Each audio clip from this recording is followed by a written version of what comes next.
Let's show you where it happened. San Bruno, just after 10:30 this morning. Caltrain providing several breaking updates in just the past few hours. KPIX 5's Max Darrow has been on the scene all day for us. Max, I know a lot of things are changing there, so what does everything look like right now? Sarah, right now the situation is under control here in San Bruno, and now the beginning of a complex and lengthy investigation into how this crash happened is underway. Let's give you a look at some of the scene. This video was taken just moments after the crash this morning. The video, what you're looking at, was taken by a guy who was on the train and jumped off of it, and this is what he saw: flames and smoke billowing out of the Caltrain.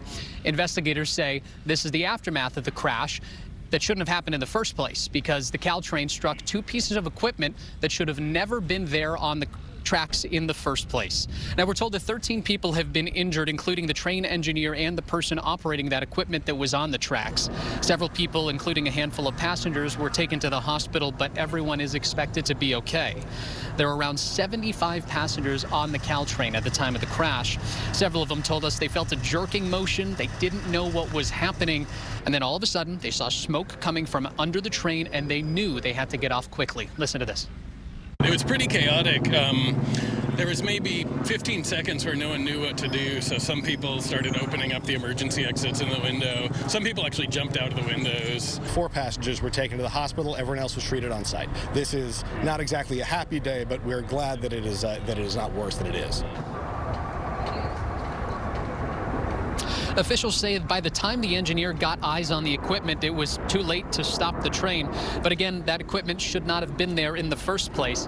The Caltrain spokesperson says they've been doing work on the track since 2017. This is the first time any kind of incident like this has happened. Sarah? Well, Max, I know there's a lot going on out there, and it looks like it may take some time to figure all of this out. But do you know which agencies are looking into this? It'll be a complex investigation. There's a number of agencies investigating this. We're learning the NTSB is one of those that is going to be investigating this train crash.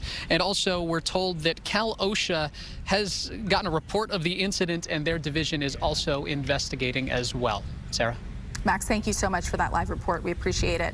Now, you could see how smoke from the crash billowed out onto the streets. Some people in San Bruno shot these videos right as this was happening, and they uploaded the videos to the Citizen app. Caltrans says to expect disruptions into the night, but there are ways to get around it. A Samtrans bus will operate between Millbrae and South San Francisco stations.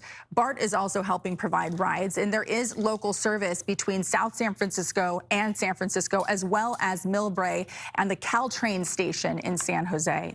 Chopper 5 was live over the scene as this crash was developing on CBS News Bay Area. Be sure to go there for all your breaking news updates and 24-hour local news coverage. We are also following